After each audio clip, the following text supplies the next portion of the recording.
masakan Padang abal-abal harga 10.000 ya. Yang non magalin orang Padang makan Padang palsu. Viral rumah makan Padang di Cirebon dirazia, diduga gegara pemiliknya bukan asal Padang. Beredar di media sosial sebuah video yang memperlihatkan razia terhadap rumah makan Padang di Cirebon, Jawa Barat. Dalam video yang beredar, terlihat sekelompok orang yang diduga tergabung dalam Perhimpunan Rumah Makan Padang Cirebon atau PPRMPC, merazia rumah makan Padang yang tidak dimiliki oleh orang asal Padang.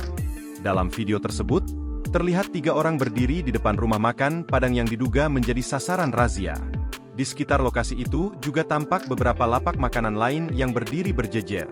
Salah satu dari mereka kemudian terlihat tengah mencopot tulisan "Masakan Padang" yang terpampang di kaca rumah makan tersebut. Di bagian belakang baju pria itu terdapat tulisan PRMPC, yang diduga akronim dari Perhimpunan Rumah Makan Padang Cirebon. Narasi dalam video menyebutkan bahwa PRMPC melakukan razia terhadap pemilik rumah makan Padang yang bukan berasal dari Padang.